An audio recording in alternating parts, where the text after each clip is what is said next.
Assalamualaikum warahmatullahi taala wabarakatuh. Salam sejahtera, kita berjumpa di Garasi TV untuk sesi petang bagi 18 hari bulan Disember 2020. Ada lagi lebih kurang dalam 12 hari saja kita akan mengakhiri tahun 2020. Sebahagian daripada kita akan bersyukur kerana ini tahun yang mengajar kita banyak perkara mengenai kehidupan apabila kita diancam wabak COVID-19.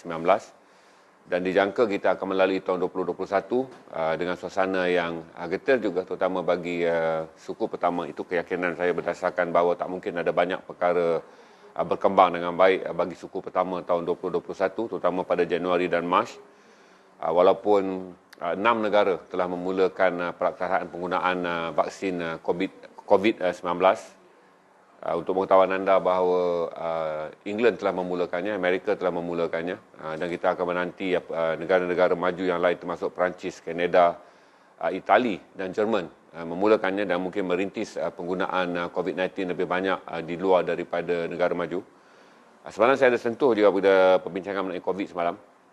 Saya mengucapkan terima kasih kepada mereka yang bersama Garasi TV semalam bila kita kembali kerana hampir 10 hari kita bercuti sesi malam, dan terima kasih kepada 1,100 view tertinggi yang ada dan 24,000 view bagi keseluruhan view, dan saya fikir after view telah mencapai 27,000. Itu angka baru yang untuk minggu selepas kami tidak bersiaran pada sebelah malam. Saya juga bagi tahu bahawa festival yang terbesar yang akan ada di Garasi selepas ini adalah Festival Raw Denim House. Poster telah kita naikkan bahawa kita akan berpesta selama 3 malam. Bagi mereka yang ingin mengumpulkan koleksi Raw Denim House dari pelbagai stok, ada stok baru dan ada stok lama, ada stok terbatas, ada stok yang tinggal 1-2 helai, ada stok baru yang dikeluarkan beratus-ratus helai, terutama 100 helai seluar baru. Raw Denim House dan Bittersweet, itu band punk rock yang terkenal di negara kita. Kemudian kita akan ada t-shirt 500 helai t-shirt crossover Raw Denim House dan Garasi TV. Gambarnya masih lagi rahsia apakah foto gambar yang akan digunakan pada t-shirt tersebut. Kita dapat balik t-shirt Ayam Bapa, antara t-shirt yang akan keluar balik bagi mereka yang ingin mengumpulkan koleksi t-shirt yang saya anggap yang tercantik yang pernah dihasilkan oleh kerja seni di Malaysia, iaitu t-shirt Ayam Bapa berwarna hitam tu. Itu saya jangka akan menjadi rebutan bagi mereka yang tak dapat mengumpulkannya kerana item ni datang dulu hanya sekitar 50 helai je, tapi kali ini kita minta lebih banyak item untuk Ayam Bapa. Anda juga boleh melihat item besut Raw Denim House made in besut, di mana t-shirt yang mengeluarkan pelbagai simbol mengenai besut yang pada t-shirtnya tu akan juga kami jual. Yang lain-lain saya rasa beg, topi, apa saja yang anda pernah lihat di Raw Denim House akan dipesta bagi penghujung tahun ini sebagai tanda selamat tinggal tahun 2020, selamat datang 2021, dengan prinsip bahawa kesemua kesukaran tidak akan kekal lama. Akan ada hari di mana harapan baru muncul. Anda melihat tagline yang dikeluarkan oleh Raw Denim House dan kami percaya itulah tagline terbaik untuk kita melangkah meninggalkan 2012 dan juga memasuki 2021. Kami juga akan melancarkan kempen di sebelah malam untuk mengenang tragedi tsunami. Kita pernah berbincang pada tsunami dan kami akan buat juga tsunami, tetapi pada sebelah malam bagi membolehkan penonton yang tidak menyaksikan tsunami akan menyaksikan tsunami mungkin dengan 2 atau 3 hari. Kita akan menumpukan fokus pada tsunami.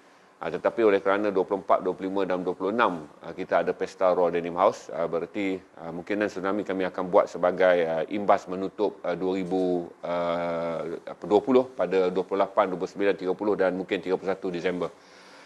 Itu antara yang akan kami aturkan. Dan pada tahun 2021 beberapa jadual baru akan diubah, di mana kami merancang untuk bersiaran lebih banyak, terutama juga mempunyai live YouTube, podcast live yang akan kami mula lancarkan bagi membolehkan tahun depan Garasi TV beroperasi 8 jam kandungan sehari. Begitu juga bagi mereka yang mencari kembali membeli waktu pagi mulai besok, mulai hari Jumaat, mulai hari Sabtu. Sabtu, Ahad dan Ahad minggu ni kita akan ada jualan pagi, dan kemudiannya pada setiap hari minggu, hujung minggu, Jumaat, Sabtu dan Ahad pada mulai Januari, anda berpeluang untuk membeli belah di bazar pagi at Garasi TV selama 3 jam dengan seller yang ada. Jadi ini peluang terbaik untuk mereka yang ingin mencari kandungan hujung minggu, pembelian di mana mereka semua rumah yang tak berpeluang mengikuti Garasi TV pada waktu malam kerana sibuk. Kadang pada waktu petang seperti ini kerana anda bekerja, anda boleh bersama dengan Garasi TV Garasi TV Pasar Pagi. Mulai Jumaat, Sabtu dan Ahad. Kita akan test minggu ni, tetapi akan jadi kekal mulai Januari 2021. Secara totalnya tu kami cuba benar-benar menjadi TV di platform FB dengan lebih banyak kandungan. Tapi anda tahu bahawa kandungan utama tetap adalah kandungan perniagaan. Kemudian kita akan ada bazar. Berarti jeans dan juga t-shirt bukanlah semata-mata perniagaan penuh Garasi TV. Kami akan membuka bazar bagi membolehkan Garasi TV mengeluarkan pelbagai produk yang bukan produk pakaian. Itu penerakaan bagi perniagaan baru.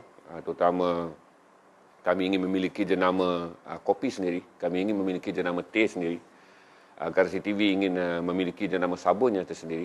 Itu bagi membolehkan selain daripada kami meneroka terus perniagaan fashion dengan kerjasama 2021 bersama Raw Denim House, di mana mulai 2021 Garasi TV adalah official TV bagi semua produk Raw Denim House.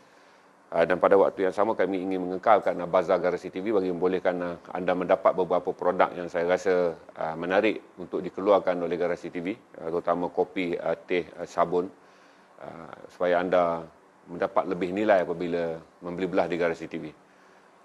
Podcast adalah sesi yang akan hostkan oleh anak muda, kerana kami tahu kata saya adalah host tua kat Garasi TV. Jadi kita akan ada program yang ada host muda, 2 anak muda berusia 20-an. Yang malam ni akan jadi tamu saya, dan kemudian mereka akan memiliki saluran podcast di mana anak-anak muda boleh menonton Garasi TV bukan saja konten pakaian, tapi podcast adalah seri talk show yang popular di YouTube dengan menggunakan anak muda, host anak muda, isu anak muda, tetamunya juga anak muda. Kami akan melengkapkan studionya dalam tempoh seminggu bagi membolehkan pada 1 Januari podcast itu akan menjadi pelancaran jenama baru dan kandungan baru Garasi TV. Kita ada berapa view sekarang, Anjila? 288. Okey, pertama saya akan ingin mengingatkan saudara kata tak banyak yang mungkin kita renungkan dengan keadaan sekarang, tapi saya boleh bagi tahu bahawa saudara COVID-19 di seluruh dunia dijangka makin buruk pada Januari hingga Mac berdasarkan angka jangkitan.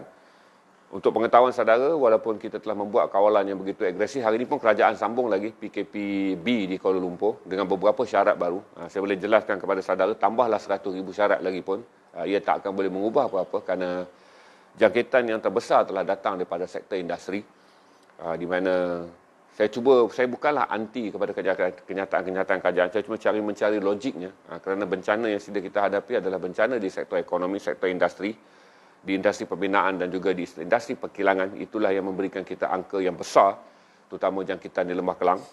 Tetapi beberapa hal disiplin perlu dipatuhi oleh rakyat, walaupun hal-hal disiplin yang dikenakan kali ini adalah hal-hal yang kita fikir bolehkah menjawab angka sebenar jangkitan yang sebenarnya berlaku di tapak pembinaan, yang sebenarnya berlaku di sektor perkilangan. Apapun kita hormati, kerana ini akan mendisiplinkan kita, kerana saya jangka apabila PKPB ditarik sepenuhnya pada 31 bulan Disember, berarti pada 1 Januari negara akan membuka sepenuhnya. Kita hanya akan berada di bawah PKP pemulihan saja bagi membolehkan semua aktiviti berjalan, dan 11 hari terakhir itu sambungan 21 hingga 31 Disember bagi Lembah Kelang, Kuala Lumpur, Selangor, kecuali di 3 daerah yang lama, dan beberapa kawasan yang telah pun digezet PKP termasuk Sabah, adalah hal yang terakhir sebelum kita terpaksa menerima hakikat bahawa negara tak boleh terus mengamalkan PKP bersyarat. Saya jelaskan pada saudara bahawa 35% ke 40% ekonomi Malaysia adalah datang daripada Selangor. Berarti kalaupun kita membuka rentas kawasan di negeri-negeri yang lain, tetapi tanpa Selangor dan juga Kuala Lumpur hanya menyumbang 4% GDP negara ataupun KDNK, tetapi Selangor menyumbang lebih 30% kerana sektor ekonomi semuanya bertumpu di Selangor, di Lembah Kelang, dan tiada pilihan. Walaupun kita boleh membuka perjalanan di tempat-tempat lain, dia akan menjadi perjalanan yang tidak ekonomik sangat, kerana ekonomi yang besar adalah di Selangor. Amerika mengalami 3 juta jangkitan sebulan sekarang, lebih 3 juta. Hari ini mereka telah mengumumkan angka jangkitan mereka telah melebihi 17 juta. Dunia telah melalui angka jangkitan hampir 75 juta pada bila-bila masa. Dan angka kematian telah pun mendekati 1.7 juta orang. Jadi saya tak fikir bahawa logiknya orang mula berfikir bahawa angka kematian dan angka jangkitan adalah perkara yang berada dalam perhitungan, walaupun itu yang selalu diumumkan, yang itu yang selalu kita rasa berdebar. Tetapi yang lebih penting adalah angka yang tak diumumkan hari-hari yang kita tak perasan, iaitu angka ekonomi. Kerana saya tak fikir sektor pelancongan akan boleh bertahan. Sekiranya kita melanjutkan lagi PKPB, bererti hampir semua hotel-hotel utama di negara ini akan mengumumkan mereka menutup perniagaan. Dan salah satu lagi usaha sekiranya kita ingin menyelamatkan penerbangan, sama ada milik kerajaan MAS ataupun Air Asia atau Firefly ataupun Malindo, pelancongan perlulah dibuka. Dan cabaran yang paling besar adalah bagaimana kita nak menangani wabak. Untuk pengetahuan saudara bahawa terkini Perdana Menteri memaklumkan kita akan mula mendapat suntikan COVID-19 vaksin daripada Pfizer BioNTech pada hujung bulan Februari. Kita agak lebih awal daripada itu. Berarti tanpa suntikan itu dan selepas suntikan itu pun kesan terkawarnya mungkin hanya kita akan dapat rasakan pada suku ketiga pada Julai ke September. Berarti kita akan melalui 6 bulan yang sama dengan hari-hari melihat angka jangkitan yang tinggi, dengan hari-hari melihat bahawa akan ada angka kematian yang harian yang mungkin melebihi seorang, kerana kita pernah mencapai 9 angka kematian sehari sekarang. Jadi walaupun usaha yang dibuat sekarang adalah usaha bagi mengekang jangkitan di peringkat sporadik, iaitu orang awam, tetapi kadang anda tahu kan syarat-syarat baru dikeluarkan, warga tua dan kanak-kanak tak boleh berada di tempat awam, tak dibenarkan bersalam.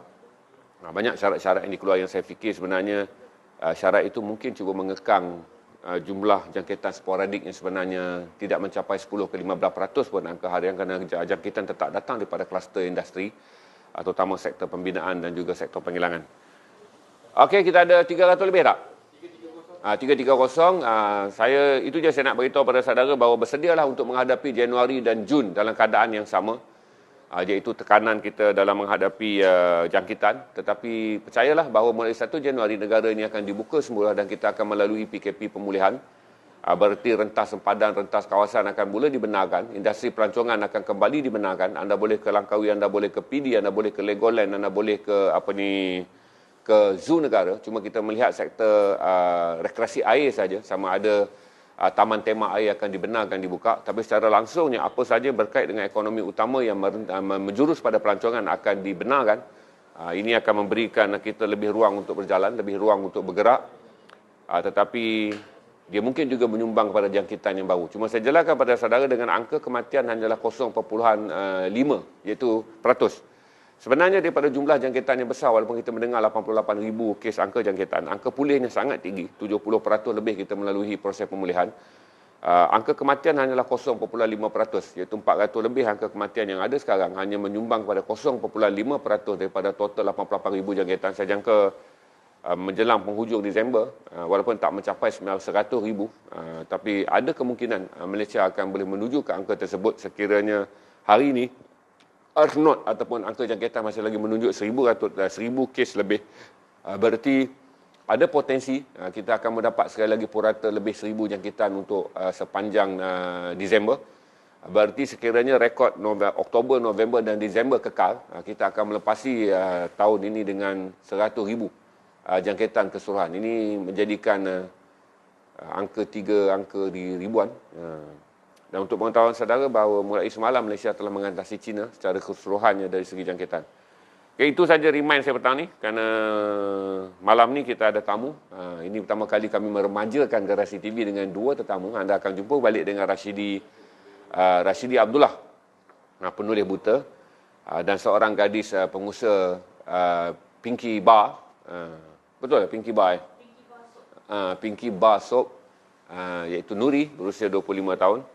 Dan kemudian sesi malam ini akan menjadi program khas pada mulai 1 Januari, di mana kedua-dua remaja ini akan memiliki program mereka sendiri di Garasi TV khas untuk remaja, yang kami panggil ialah sebagai podcast. Kalau di Indonesia, podcast adalah program yang sangat banyak diusahakan oleh kumpulan independen untuk memberi ruang anak muda berkongsi pandangan, pendapat dan juga isu-isu semasa yang relevan untuk mereka. Bagi meremajakan Garasi TV, maka podcast akan kami adakan.